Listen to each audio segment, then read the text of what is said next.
Namaku Anggita. 5 tahun sudah aku menikah. Dan selama itu pula, aku belajar bahwa kehidupan rumah tangga tidak selalu seburuk cerita orang, tapi juga tidak seindah yang sering dipamerkan di media sosial. Hidupku berjalan lurus, datar, hampir tanpa tikungan berarti.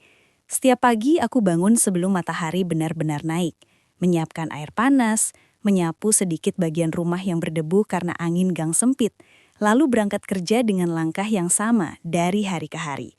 Suamiku juga begitu, kami jarang bertengkar besar, tapi juga jarang berbincang lama.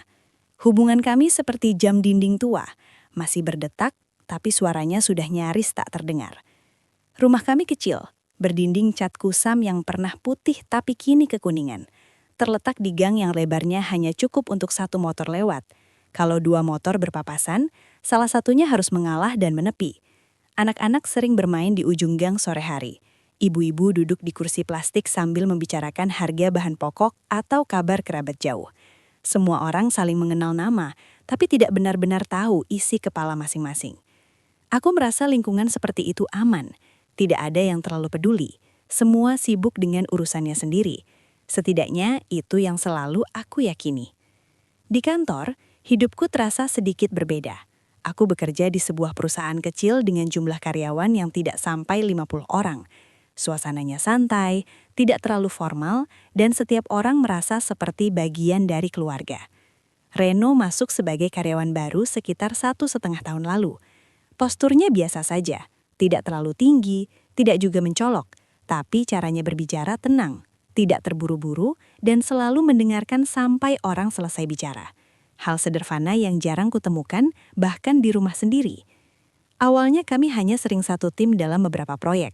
Diskusi soal laporan, revisi, tenggat waktu. Percakapan kami murni profesional.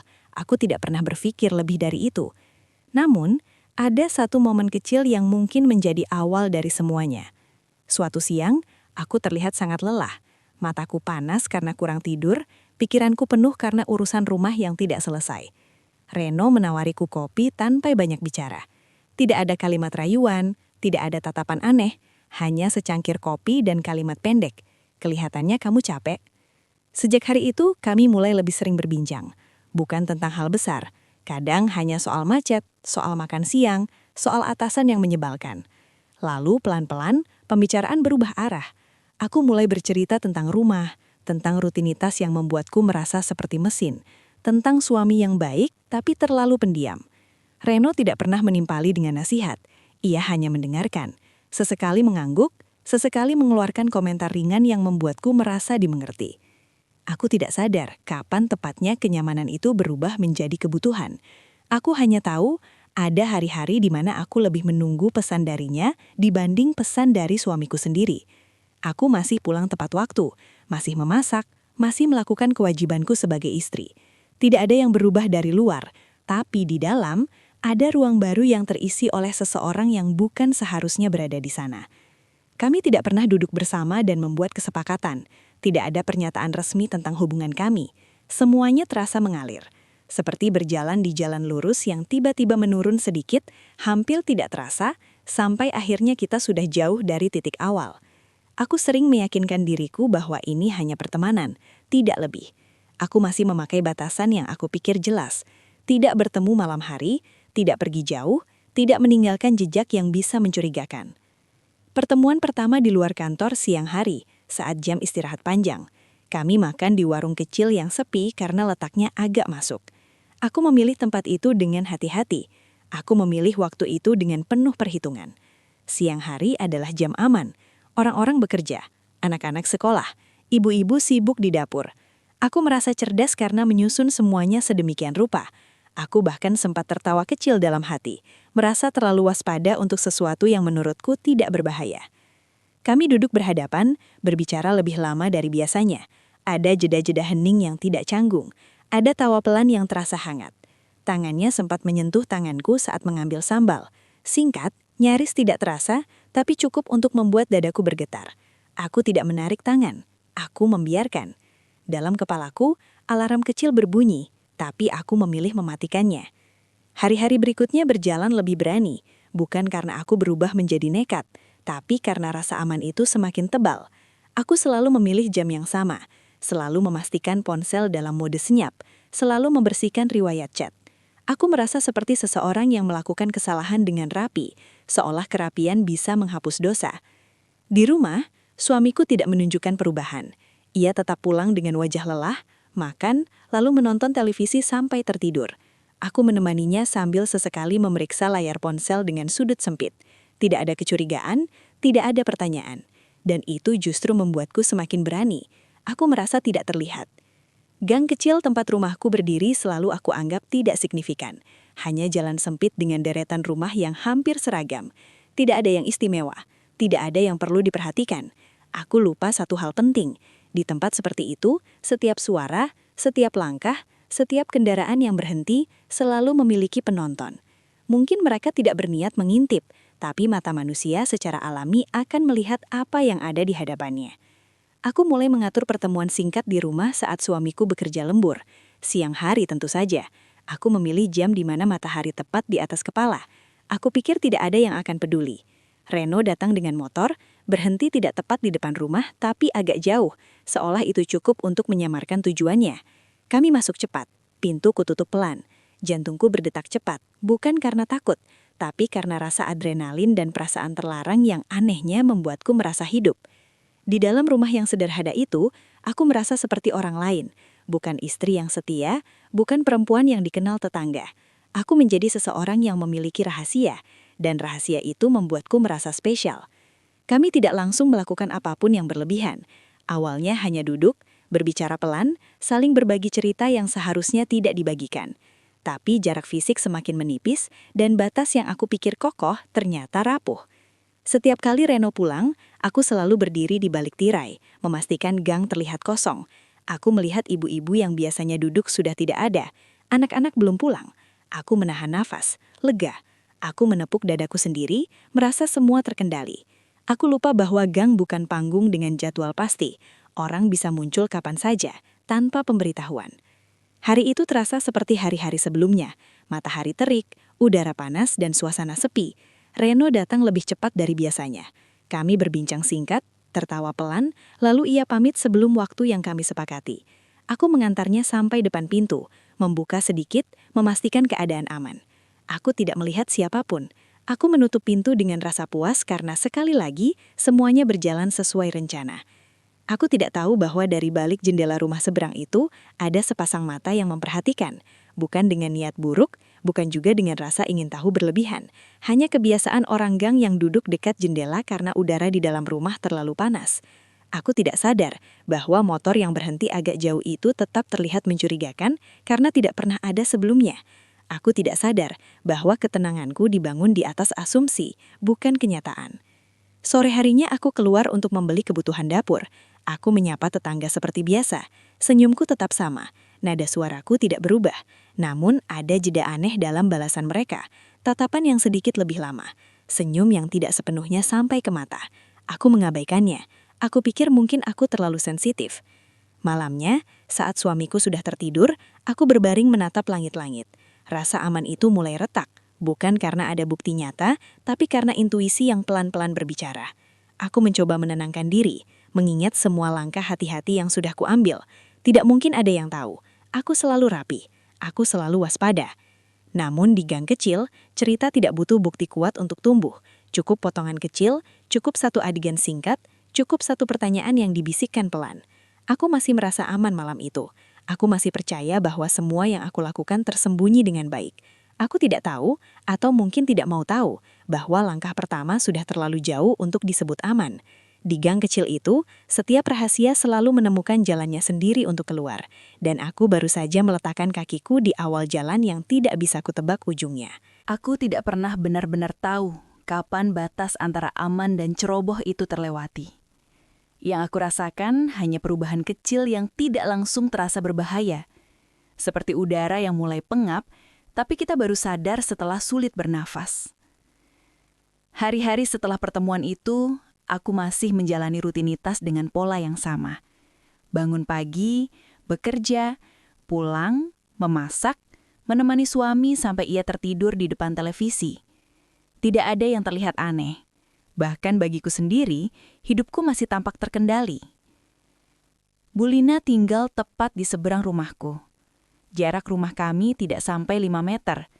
Kalau aku membuka jendela terlalu lebar, aku bisa melihat rak sepatu di ruang tamunya. Ia perempuan paruh baya. Suaminya sudah lama meninggal, anak-anaknya tinggal di luar kota. Sehari-hari ia menghabiskan waktu di teras, duduk di kursi kayu panjang yang sudah mulai lapuk. Hampir selalu ada ponsel di tangannya. Kadang ia tertawa sendiri, kadang wajahnya serius, kadang hanya menatap layar tanpa ekspresi. Semua orang di gang menganggap itu biasa, termasuk aku. Aku sering menyapanya. Ia selalu membalas dengan ramah. Suaranya lantang, senyumnya lebar. Tidak pernah ada tatapan mencurigakan. Tidak ada sindiran. Tidak ada kalimat yang terasa ganjil. Itulah yang membuatku lengah. Aku mengira ia hanya tetangga biasa yang menikmati kesepian dengan layar kecil di tangannya. Reno datang lagi di siang hari. Hari itu cuaca lebih panas dari biasanya. Angin hampir tidak bergerak. Gang terasa sunyi. Hanya suara kipas angin dari rumah-rumah yang pintunya terbuka setengah. Aku sempat berdiri di balik tirai, memperhatikan sekitar. Bulina ada di teras. Seperti biasa, duduk santai, kaki selonjor, ponsel di tangan. Aku tidak melihat alasan untuk menunda. Reno berhenti di titik yang sama seperti sebelumnya. Ia turun dari motor dengan gerakan cepat. Helm langsung dilepas, langkahnya ringan seolah sudah hafal jalur masuk ke rumahku. Aku membuka pintu sedikit, memberi isyarat, lalu menutupnya kembali setelah ia masuk. Semua berlangsung cepat, nyaris tanpa suara. Aku merasa puas karena semua berjalan rapi. Di dalam rumah, waktu terasa melambat. Kami tidak banyak bicara. Ada kenyamanan yang aneh dalam keheningan itu. Aku tahu ini salah, tapi pada saat yang sama aku merasa dimengerti. Aku merasa menjadi diriku yang lain, yang tidak selalu harus kuat, yang tidak selalu harus terlihat baik-baik saja. Aku tidak tahu bahwa di luar, ponsel Bulina tidak sekedar berada di tangannya. Kamera depan terbuka, diarahkan lurus ke rumahku. Tidak ada suara renah, tidak ada lampu kilat, tidak ada tanda apapun yang bisa kutangkap dari balik dinding. Kamera itu hanya diam, merekam potongan waktu yang menurutku aman. Hari itu berlalu tanpa kejadian mencolok.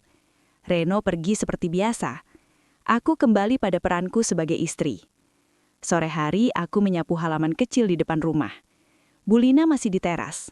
Kami saling melempar senyum. Aku tidak merasa ada yang berubah. Hari berikutnya dan hari setelahnya, pola itu terulang. Reno datang di jam yang hampir sama.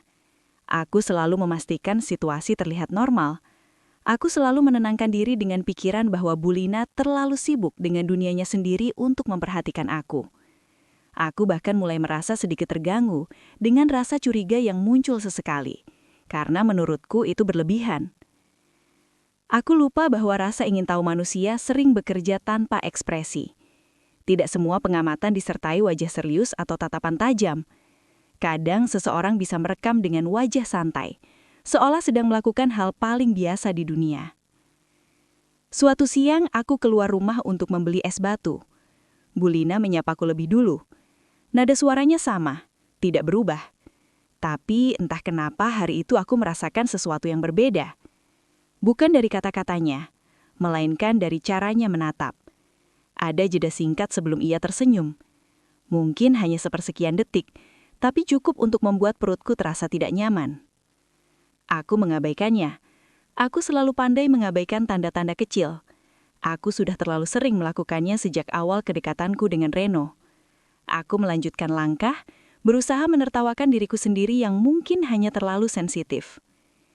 Di dalam rumah, aku duduk sendirian, menunggu waktu berlalu.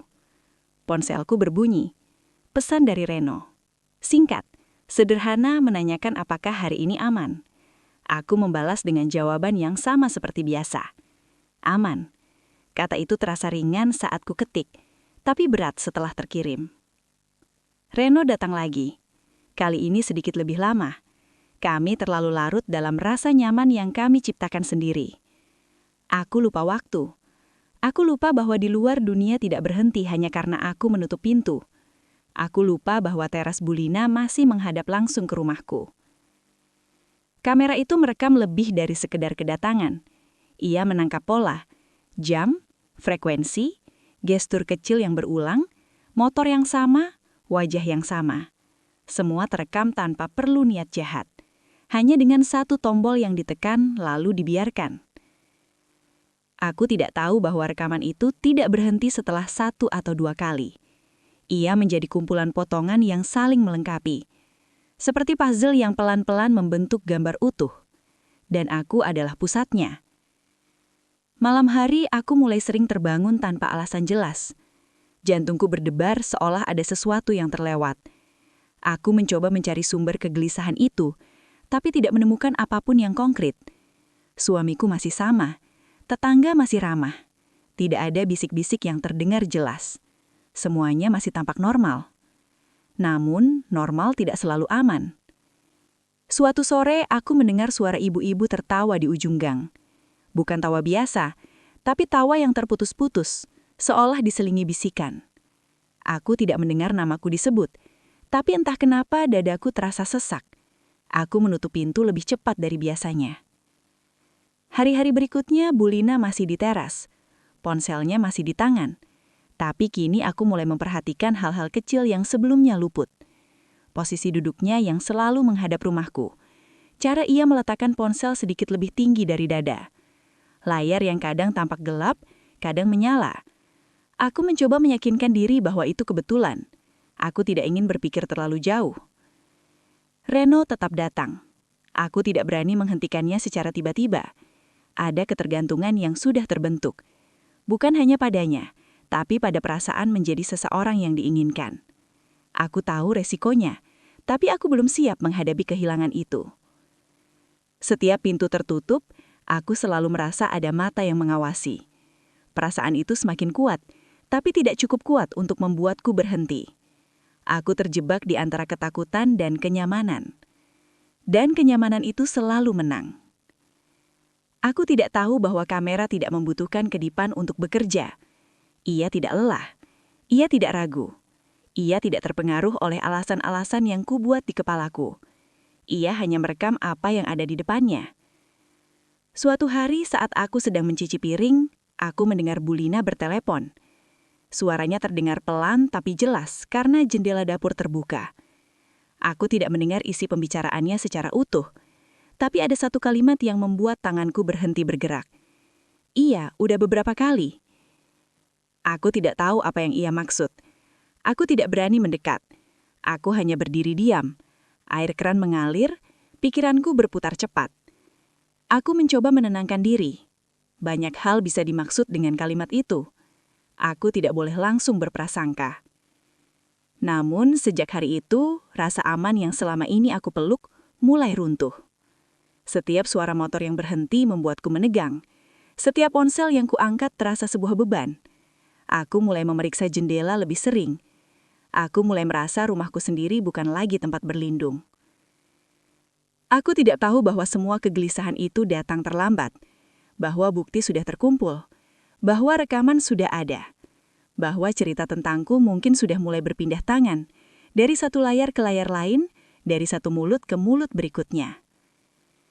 Aku masih hidup dalam ketidaktahuan yang rapuh. Aku masih berpura-pura bahwa semuanya bisa dikendalikan. Aku tidak tahu bahwa kamera tidak membutuhkan kedipan untuk bekerja. Ia tidak lelah. Ia tidak ragu. Ia tidak terpengaruh oleh alasan-alasan yang kubuat di kepalaku. Ia hanya merekam apa yang ada di depannya. Aku masih hidup dalam ketidaktahuan yang rapuh. Aku masih berpura-pura bahwa semuanya bisa dikendalikan. Aku tidak tahu bahwa kamera tidak pernah berhenti sejak pertama kali diarahkan ke rumahku. Tidak berkedip, tidak bergerak, dan diam-diam ia menyimpan versi diriku yang tidak pernah ingin kulihat sendiri. Hari itu seharusnya berjalan biasa. Tidak ada tanda apapun yang membuatku curiga bahwa hidupku akan bergeser ke arah yang sama sekali berbeda. Aku berdiri di dapur dengan rambut diikat seadanya, mengenakan kaos rumah yang sudah mulai melar. Bau bawang putih dan minyak panas bercampur memenuhi ruangan sempit yang sudah kukenal luar dalam. Aku sedang memotong sayur, pikiranku kosong. Tubuhku bekerja otomatis seperti mesin yang sudah hafal tugasnya. Lalu ponselku bergetar di atas meja. Getaran singkat, tapi cukup membuat dadaku mengencang. Aku sempat melirik layar sekilas tanpa benar-benar fokus. Nomor tak dikenal, tidak ada nama, tidak ada foto. Aku hampir mengabaikannya. Di kepalaku, tidak ada alasan untuk takut pada nomor asing. Aku sering menerima telepon promosi atau pesan salah kirim. Aku mengelap tangan dengan lap kain, mengambil ponsel, lalu membuka pesan itu tanpa persiapan apapun. Bukan teks, bukan suara. Sebuah video.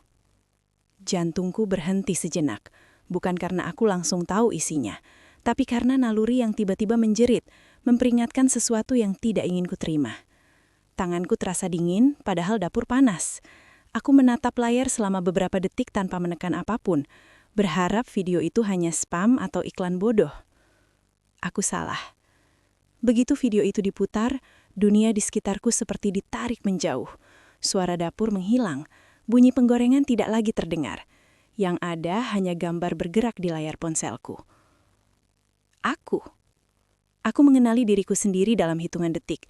Baju yang kupakai hari itu masih tersimpan di lemari. Warna dan motifnya tidak mungkin salah. Rambutku tergerai. Wajahku terlihat jelas meski direkam dari kejauhan. Aku membuka pintu rumah. Tanganku yang memegang ponsel mulai gemetar hebat. Aku tidak berani berkedip, seolah kalau aku memejamkan mata, semuanya akan jadi nyata sepenuhnya. Di video itu, aku terlihat menoleh sedikit ke kiri, lalu tersenyum tipis. Senyum yang tidak pernah kuberikan pada suamiku dalam waktu lama. Reno muncul di frame berikutnya. Aku bisa melihat wajahnya dengan jelas, tidak buram, tidak terpotong. Ia melangkah masuk tanpa ragu. Aku menutup pintu di belakangnya. Gerakanku terlihat tenang, tidak tergesa, tidak canggung. Sudut pengambilan videonya sempurna. Dari seberang gang, tinggi sejajar dada orang dewasa yang duduk, stabil, tidak goyah, tidak seperti rekaman kebetulan. Aku melihat jam di pojok layar. Tanggal, waktu, lengkap. Tidak ada potongan, tidak ada jeda. Video itu berakhir tepat saat pintu tertutup. Aku tidak sadar kapan tubuhku meluncur turun sampai duduk di lantai dapur. Kakiku tidak kuat menahan. Punggungku bersandar ke lemari bawah yang dinginnya terasa menembus kulit. Ponselku basi di tangan, layarnya menyala. Di bawah video itu ada satu pesan pendek. Kalimatnya sederhana. Kalau kamu masih punya hati, berhenti.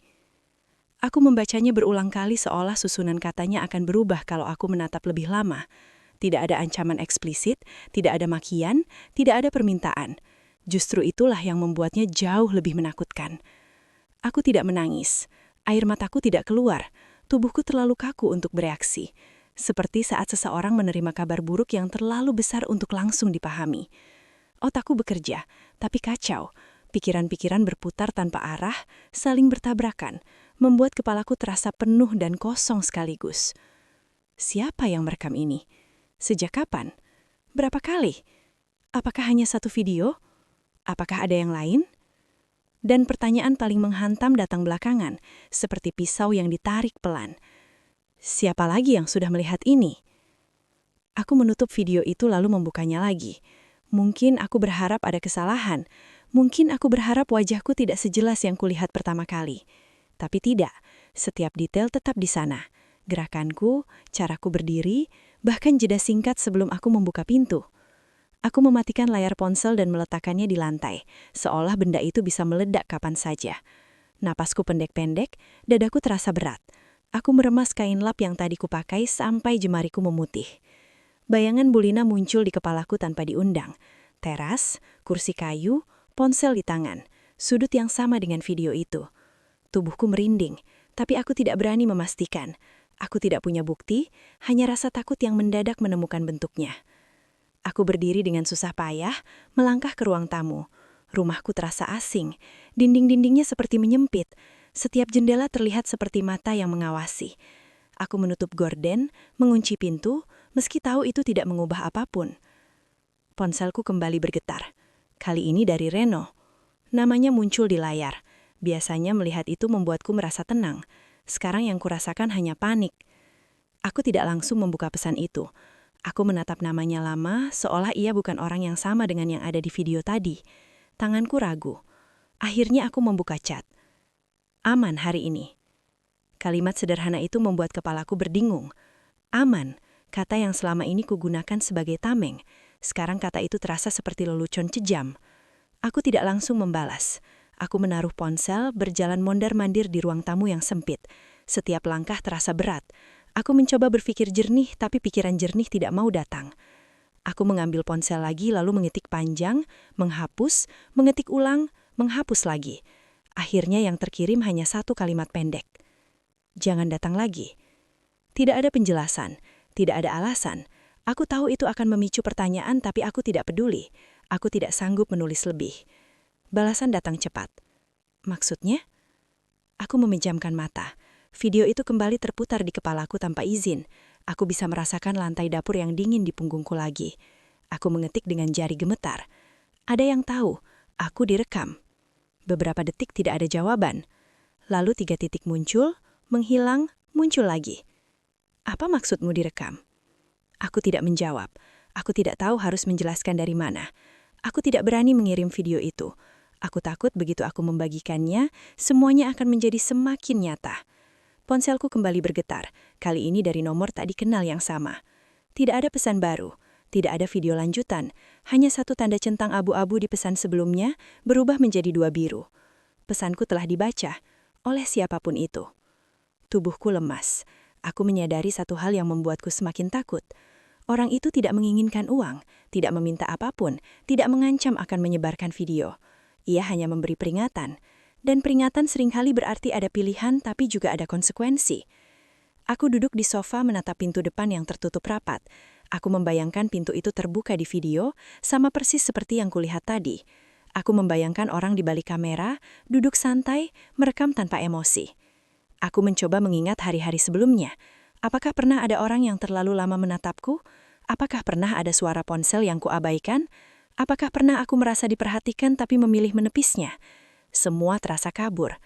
Sore itu Bulina masih di teras. Aku melihatnya dari balik gorden, hanya sedikit celah. Ia sedang berbicara di ponsel. Wajahnya biasa saja, tidak ada ekspresi mencurigakan. Tidak ada senyum licik seperti yang sering dibayangkan orang-orang dalam situasi seperti ini. Itulah yang paling menyiksa. Aku tidak bisa menunjuk siapapun secara pasti. Aku hanya tahu ada seseorang yang memiliki kendali atas sesuatu yang bisa menghancurkan hidupku dalam satu sentuhan jari. Malamnya suamiku pulang seperti biasa. Ia bertanya apa yang kumasak.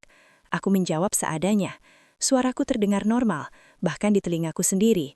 Aku heran bagaimana tubuhku bisa berpura-pura sebaik itu. Kami makan dalam diam. Televisi menyala. Tawa dari acara hiburan terasa sumbang. Aku tidak bisa berhenti berpikir bahwa mungkin, hanya mungkin, seseorang di luar sana sedang menonton ulang videoku sambil makan malam juga.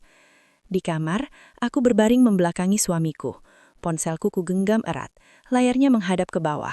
Setiap getaran kecil membuatku tersenjak. Aku menunggu pesan lanjutan yang tidak kunjung datang. Keheningan itu justru lebih kejam daripada ancaman terbuka. Aku tidak tahu langkah berikutnya. Aku tidak tahu apakah video itu satu-satunya atau hanya pembuka. Aku tidak tahu apakah tujuannya benar-benar agar aku berhenti atau ada sesuatu yang lebih besar. Yang aku tahu, sejak detik itu, aku tidak lagi punya ilusi aman. Setiap langkah masa laluku kini punya bukti masa depan. Setiap kebohongan yang pernah kuucapkan punya bentuk visual yang bisa diputar ulang kapan saja.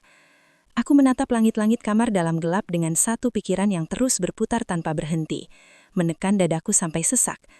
Aku bukan lagi pemilik ceritaku sendiri. Seseorang telah memegang potongan hidupku di tangannya, dan aku tidak tahu apa yang akan ia lakukan selanjutnya. Aku benar-benar berhenti. Bukan berhenti setengah-setengah. Bukan berhenti sambil menyisakan pintu kecil untuk kembali. Aku memutus semuanya dengan cara yang paling tegas yang bisa kulakukan. Nomor Reno kuhapus dari ponsel. Chat yang pernah ada kuhapus sampai bersih. Bahkan folder tersembunyi yang selama ini kusebut aman ikut kuhancurkan. Aku mengganti nomor ponsel tanpa memberitahu siapapun selain keluarga dan kantor. Aku menarik diriku sendiri dari kebiasaan lama seolah sedang mencabut duri yang sudah terlanjur dalam. Aku tidak memberi penjelasan panjang pada Reno. Tidak ada perpisahan dramatis. Tidak ada alasan yang kubangun agar terdengar masuk akal. Aku hanya menghilang. Dan untuk pertama kalinya sejak semua ini dimulai, aku merasa sedikit bernafas. Bukan lega, tapi setidaknya tidak lagi dikejar rasa takut setiap kali ponsel bergetar. Hari-hari setelah itu berjalan dengan sunyi yang aneh. Gang tetap sama, tetangga tetap menyapa. Bu Lina masih duduk di teras. Tidak ada perubahan mencolok, tidak ada bisik-bisik yang terdengar jelas. Aku mulai meyakinkan diriku bahwa peringatan itu bekerja, bahwa siapapun yang mengirim video itu hanya ingin aku berhenti, dan setelah aku berhenti, semuanya akan selesai. Aku fokus pada rumah. Aku mencoba lebih hadir untuk suamiku. Aku memasak lebih serius, menyiapkan sarapan tanpa terburu-buru, menemaninya menonton televisi tanpa memegang ponsel. Aku menahan diri untuk tidak terlihat gelisah. Aku berpikir selama ia tidak tahu, selama rumah tangga ini tidak tersentuh oleh kenyataan itu, aku masih bisa memperbaiki sesuatu. Aku lupa bahwa beberapa hal tidak bisa diputar ulang seperti video. Sekali keluar dari tangan kita, ia akan berjalan sendiri. 2 minggu berlalu. Tidak ada pesan asing, tidak ada ancaman, tidak ada lanjutan. Aku mulai tidur sedikit lebih nyenyak, meski rasa bersalah tidak pernah benar-benar pergi. Aku belajar hidup dengan beban itu, meyakinkan diri bahwa ini adalah harga yang harus kubayar, dan aku bersedia membawanya sendirian. Hari itu, suamiku pulang lebih awal dari biasanya. Langkahnya pelan, tidak tergesa. Ia tidak langsung membuka televisi. Ia tidak menanyakan makan malam. Ia hanya masuk ke ruang tamu, duduk, lalu menatap lurus ke depan. Wajahnya tenang, tapi ketenangan yang tidak pernah kulihat sebelumnya. Terlalu rata, terlalu kosong. Aku langsung tahu ada sesuatu yang salah, meski aku belum tahu apa. Ia memanggil namaku dengan suara rendah. Aku menghampiri dengan kaki yang terasa berat. Ia mengeluarkan ponselnya dari saku, meletakkannya di atas meja, lalu mendorongnya perlahan ke arahku. Layarnya menyala. Video itu. Aku tidak perlu melihat lama-lama untuk mengenalinya. Rekaman yang sama, sudut yang sama, gerakan yang sama. Aku membuka pintu, Reno masuk, aku menutupnya kembali. Tanganku dingin, mulutku kering. Semua kata yang mungkin kupersiapkan selama 2 minggu terakhir menguap begitu saja. Aku bukan dapat dari orang yang kamu kira, katanya pelan. Nada suaranya tidak meninggi, tidak ada getaran marah, tidak ada nada menghakimi. Dan justru itu yang membuatku hancur perlahan. Aku berharap ia berteriak, aku berharap ia memaki, aku berharap ia memukul meja. Apapun yang menunjukkan ledakan emosi. Tapi tidak, ia terlalu tenang, seolah sudah melewati fase marah sendirian sebelum pulang ke rumah. Aku duduk berhadapan dengannya. Punggungku tegak, tapi jiwaku runtuh. Aku tidak membela diri, tidak menyangkal. Aku tidak sanggup mengucapkan kalimat pembenaran apapun. Di video itu, semua sudah jelas. Tidak ada sudut yang bisa kuputar untuk terlihat tidak bersalah. Ia menatapku lama. Tatapan yang dulu penuh kepercayaan terasa asing. Bukan karena ada kebencian di sana, tapi karena tidak ada lagi harapan untuk penjelasan yang bisa diterima. Kepercayaan itu bukan rusak karena satu kesalahan, tapi karena kamu merasa aman melakukannya berkali-kali. Kalimat itu menancap lebih dalam daripada teriakan manapun. Ia tidak menuduhku selingkuh sekali. Ia menuduhku merasa aman. Dan itu benar. Aku merasa aman karena aku mengira tidak terlihat. Aku merasa aman karena aku pikir aku pintar.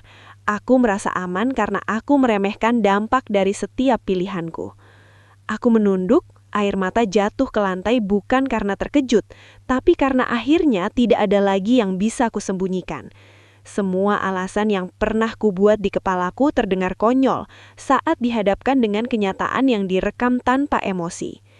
Ia tidak menanyakan kenapa, tidak menanyakan sejak kapan, tidak menanyakan siapa pria itu. Seolah semua pertanyaan itu sudah kehilangan relevansi. Yang tersisa hanya fakta bahwa kepercayaannya telah dikhianati dengan sadar, berulang, dan penuh perhitungan. Aku sudah lama merasa ada yang berubah.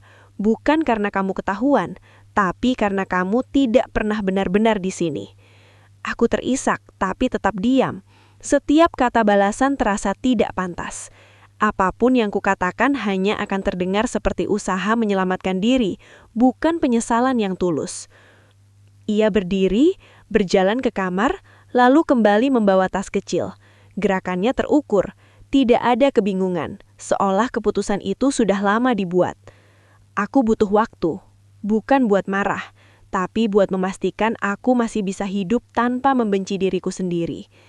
Kalimat itu membuatku ingin berteriak, memintanya tinggal, berjanji akan berubah. Tapi mulutku tidak bergerak. Aku tahu permintaan apapun dari posisiku hanya akan menambah luka. Ia melangkah menuju pintu. Aku mengikuti beberapa langkah di belakang tapi berhenti sebelum ambang. Gang di luar terlihat sama seperti biasa. Terlalu biasa untuk menjadi saksi kehancuran hidup seseorang. Sebelum pergi, ia menoleh sekali lagi.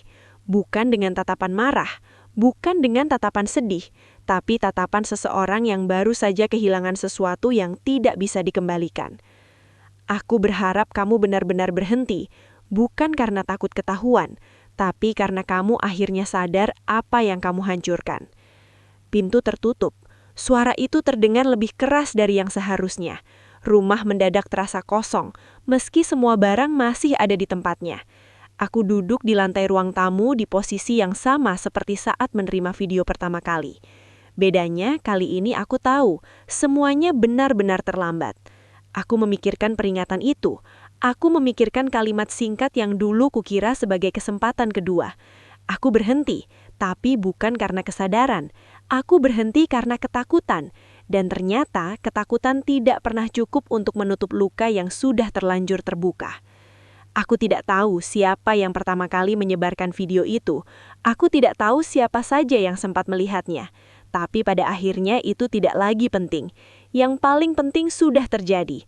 Orang yang paling percaya padaku kini pergi, membawa kekecewaan yang tidak bisa kutarik kembali. Aku sendirian di rumah yang dulu kupikir aman. Untuk pertama kalinya aku benar-benar memahami arti dari kehilangan yang tidak disertai teriakan. Kehilangan yang datang dalam keheningan, meninggalkan ruang kosong yang akan terus mengingatkan pada satu hal yang tidak bisa kupungkiri lagi. Beberapa kesalahan tidak menghancurkan hidup karena besar atau kecilnya, tapi karena kita melakukannya sambil merasa aman. Dan saat rasa aman itu runtuh, tidak ada lagi yang bisa diselamatkan selain menerima bahwa semua memang sudah terlambat. Aku tidak diusir. Tidak ada koper yang dilempar. Tidak ada kalimat kasar yang mengusirku dari rumah itu. Tapi aku juga tidak diminta tinggal. Tidak ada ajakan untuk memperbaiki bersama, tidak ada usaha menahan. Keputusan kami terjadi dalam sunyi, dengan jarak yang terasa lebih dingin daripada kemarahan. Kami duduk berhadapan beberapa hari setelah kejadian itu. Suamiku sudah kembali, tapi bukan untuk menetap, hanya untuk berbicara. Untuk menutup sesuatu dengan cara yang paling dewasa yang bisa ia lakukan. Wajahnya terlihat lelah, bukan karena kurang tidur, tapi karena menanggung beban yang seharusnya tidak pernah ia pikul. Ia berkata kami akan berpisah, bukan dengan nada tegas penuh kuasa, tapi dengan suara seseorang yang sudah kehabisan tenaga untuk berharap. Ia bilang tidak membenciku, tapi ia juga tidak bisa lagi percaya. Dan hidup tanpa kepercayaan, menurutnya hanya akan menjadi penjara yang lebih kejam daripada perpisahan. Aku mengangguk. Aku tidak menangis histeris, tidak memohon, bukan karena aku kuat, tapi karena aku sadar tidak ada lagi yang bisa kupertahankan tanpa terlihat egois. Aku yang merusak fondasinya. Aku yang membuat rumah itu retak. Dan aku tidak berhak memaksa siapapun tinggal di bangunan yang kubuat rapuh. Prosesnya berjalan cepat, terlalu cepat untuk sesuatu yang dibangun 5 tahun. Kami membagi darang dengan cara praktis. Tidak ada perebutan, tidak ada drama. Aku hanya mengemas pakaian dan beberapa barang pribadi. Sisanya kutinggalkan. Bukan karena aku tidak peduli, tapi karena aku merasa tidak pantas membawa terlalu banyak kenangan dari tempat yang sudah kuhancurkan maknanya sendiri. Hari aku pergi dari rumah itu, gang sempit terlihat sama seperti biasanya. Tidak ada karangan bunga, tidak ada tatapan menghakimi yang terang-terangan. Anak-anak masih berlarian. Ibu-ibu masih berbincang. Dunia tidak berhenti hanya karena hidupku runtuh. Aku menunduk saat melangkah keluar. Bukan karena malu semata, tapi karena aku tidak sanggup menatap tempat-tempat yang dulu membuatku merasa aman. Pintu rumah, teras, sudut gang tempat Reno biasa memarkir motor. Semuanya seperti menyimpan gema dari kebohonganku sendiri. Aku pindah ke tempat yang lebih jauh. Bukan karena aku ingin kabur, tapi karena aku tahu aku tidak akan pernah benar-benar tenang kalau tetap tinggal di sekitar sumber kehancuranku. Aku butuh ruang, bukan untuk melupakan, tapi untuk belajar hidup dengan kesalahan tanpa terus-menerus bersembunyi darinya. Hari-hari setelah perpisahan terasa kosong. Tidak ada suara televisi di malam hari. Tidak ada rutinitas yang memaksaku bangun pagi untuk menyiapkan sarapan. Tidak ada pesan singkat yang menanyakan aku sudah makan atau belum. Kesunyian itu bukan kedamaian. Ia seperti ruang hampa yang memantulkan ulang semua keputusan buruk yang pernah kuambil. Aku sering terbangun di malam hari, bukan karena mimpi buruk, tapi karena pikiranku sendiri. Aku memutar ulang semuanya, dari awal kedekatanku dengan Reno, dari alasan-alasan kecil yang kupakai untuk membenarkan diri. Aku melihat dengan lebih jujur, tanpa kebutuhan untuk membela diri. Aku sadar satu hal yang dulu tidak ingin kuakui. Aku tidak selingkuh karena aku tidak dicintai. Aku selingkuh karena aku membiarkan diriku merasa pantas untuk mencari pelarian tanpa berani jujur tentang apa yang sebenarnya kurang dalam diriku sendiri. Aku memilih jalan yang terasa mudah, lalu menyebutnya kebetulan. Tentang video itu, sampai sekarang aku tidak pernah tahu dengan pasti siapa yang pertama kali menyebarkannya. Aku tidak pernah menerima pengakuan. Tidak pernah ada orang yang datang berkata ia pelakunya. Bu Lina pindah beberapa bulan setelah itu, tanpa pamit panjang. Apakah itu berkaitan atau tidak, aku tidak pernah tahu. Dan seiring waktu berjalan, pertanyaan itu perlahan kehilangan urgensinya. Karena semakin kupikirkan, semakin jelas bahwa mengetahui siapa yang merekam tidak akan mengubah apapun. Kesalahanku tidak tercipta karena kamera. Ia hanya terekam olehnya. Tanpa saksi pun, kepercayaan tetap sudah kupatahkan. Gang sempit itu mengajarkanku sesuatu yang tidak pernah kupelajari sebelumnya. Bahwa ruang kecil tidak berarti pengawasan kecil.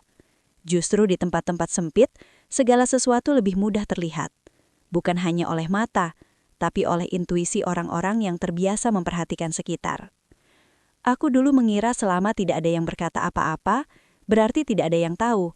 Aku salah besar. Diam seringkali bukan tanda ketidaktahuan, tapi tanda orang memilih menunggu.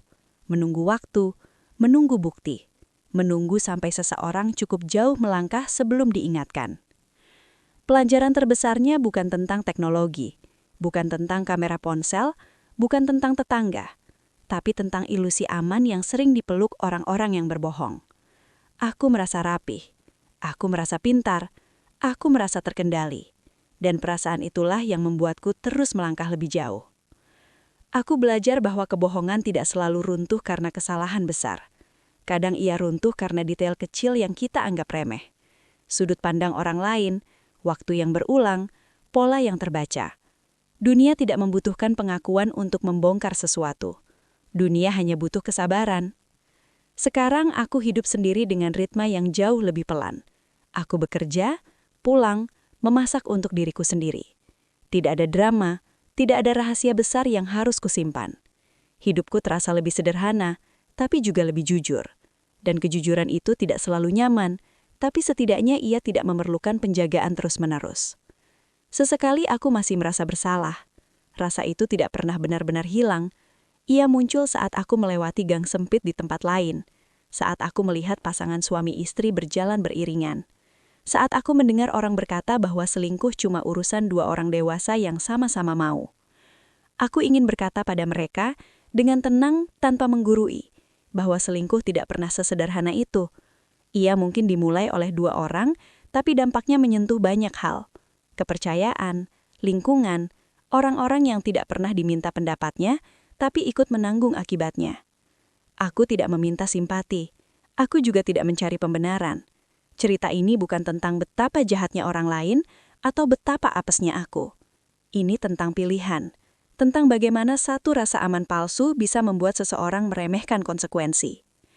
Kalau ada satu hal yang benar-benar kupelajari dari gang sempit itu, inilah. Tidak ada tempat yang benar-benar aman untuk sebuah kebohongan. Tidak di rumah kecil, tidak di siang hari, tidak di balik pintu tertutup. Dan orang yang merasa paling rapi menyimpan rahasia, biasanya lupa bahwa dunia tidak bekerja berdasarkan niat, tapi berdasarkan apa yang terlihat. Kalau kamu pikir selingkuh cuma soal 2 orang, percayalah, selalu ada mata lain yang melihat. Tidak selalu untuk menghakimi, tidak selalu untuk menghukum. Kadang hanya untuk mengingatkan bahwa setiap langkah yang kita ambil akan meninggalkan jejak entah cepat atau lambat. Aku menanggung akibat dari pilihanku sendiri. Tidak dengan teriakan, tidak dengan skandal besar, tapi dengan kehilangan yang sunyi dan permanen. Dan mungkin itu adalah hukuman yang paling adil.